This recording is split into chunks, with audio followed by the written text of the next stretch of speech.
Hello everyone, नमस्ते लसो फ्याफला सबैजनालाई। आज हाम्रो चाङनारायण नगरपालिका वार्ड नम्बर 4 खोरिया गाउँको यस ग्राउन्डमा सबैजनालाई स्वागत छ। हाम्रो ठाउँ पनि अन्डर 17 फुटबल टुर्नामेन्ट गर्न सफल भइरहेको छ र अब हाम्रो यस ग्राउन्डमा टुर्नामेन्ट म्याच सुरु हुँदैछ। अनि यहाँ चाहिँ हाम्रो अहिलेको लागि चाहिँ अर्गनाइजेसन टिमहरू है मेरो साथीहरू सबैजना छ।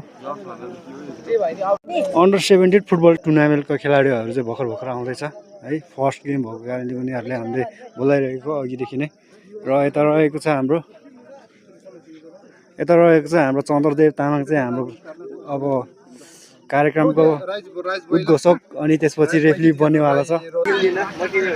अहिले भर्खर चाहिँ हाम्रो प्रमुख अतिथि हाम्रो वार्ड नम्बर 4 का वडा अध्यक्ष रोजबहादुर दाई आउँदै हुनुहुन्छ। यो चाहिँ फर्स्ट प्राइजको लागि होइन, ठुलो छ फर्स्ट प्राइजको। यो रहेको छ हाम्रो ट्रफीहरू फर्स्ट सेकेन्डको लागि। अनि यता रहेको छ बल चाहिँ यहाँ रहेको छ 4वटा। अनि यता खेलिरहेको छ हाम्रो भोटिङ अफ चाङनारायण चलाउने भयो है धुर्बे तामाङ।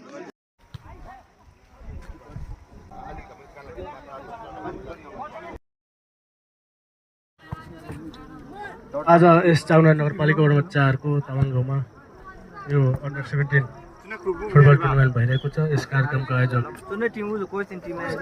सभापति हाम्रो मैरम तामाङ हुनुहुन्छ र अन्य सहयोगी साथी भाइहरू हुनुहुन्छ।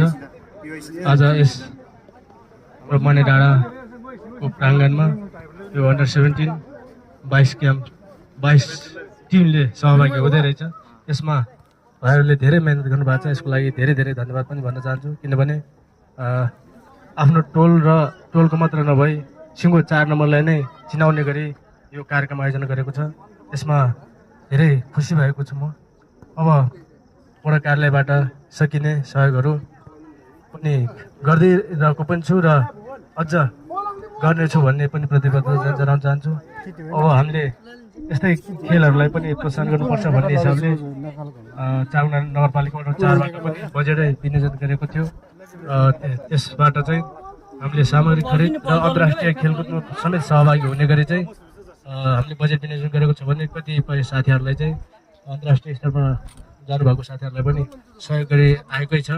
र अलिकति अब यहाँ मैदानको अलिकति समस्या भएको छ। यो मैदानको लागि पनि हामीले विशेष व्यवस्थापन गर्नुपर्छ भन्ने लागेको छ। त्यस्तै अब अहिले आउँदै गरेको हामी बाटो पनि धेरैको जनगुनासो आएको छ। यो बाटोमा चाहिँ हामीले 3वटा बाटोको लागि 1 करोड 80 लाख रुपियाँ बजेट विनियोजन भइसकेको छ। तर ठेकेदारले चाहिँ अलिकति महँगीको कारण काम सुरु नभएको हुँदा अलिकति यो कुरा चाहिँ सबैले जानकारी गराउन चाहन्छु। हामीले बजेट विनियोजन भइसकेको छ र काम अब यो रेट समायोजन भइसक्यो भने बित्तिकै काम सुरु गर्ने होला ठेकेदारले पनि। र अझ विशेष अब आज यो हाम्रो अन्डर 17 यो 4 नम्बर वडा कार्यालयको टोल साबिक चाउको टोलको भाइहरूले आयोजना गर्नुभएको छ। यसमा सबैलाई धेरै धन्यवाद भन्न चाहन्छु। र यो खेल हो, हार जित हुन्छ। जित्नेले चाहिँ जित्यो भन्दैमा धेरै खुसी हुनु पनि आवश्यक छैन र हार्नेले पनि सिक्ने हो र मनमा हर पीडा नगरिकन चाहिँ आफ्नो ज्ञान फेरि पनि पुरा निरन्तरता दिनुपर्छ भन्ने कुरा राख्दै आजको यस कार्यक्रममा मलाई प्रमुख अतिथिको रूपमा आमन्त्रण गर्नुभएकोमा यो टिमलाई नै व्यवस्थापनलाई नै धेरै धन्यवाद भन्दै मेरो भनाइ यतिको छु। हस्, धन्यवाद। बासी एफसी भर्सेस रायबरेको प्रतियोगिता चल्दैछ सुरुमा चाहिँ है। र यता खेलाडीहरू तयारीमा बसिराख्नु भएको छ।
चाहिँ सन्दर्भमा अहिले ब्रेक टाइम भएको छ। ब्रेक टाइमसम्मको स्कोर रहेको छ जेन्जी युवा क्लब A1 एन्ड PYC 0 रहेको छ।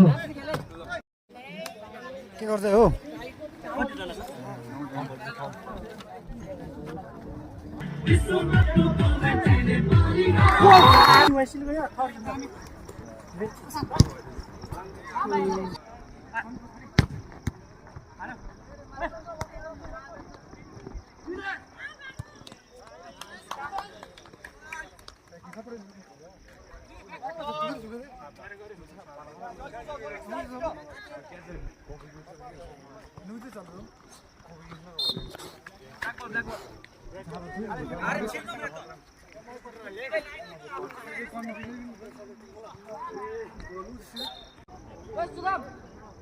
तेरो हातमा भएको जर्सी तेरो हातमा जर्सी छ त त्यो पठाउन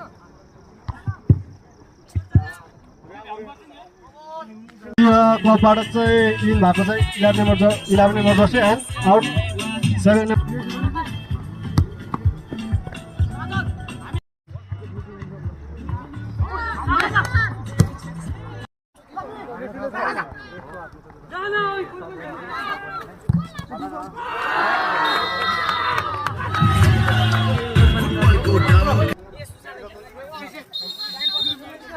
But the monkeys, yeah, you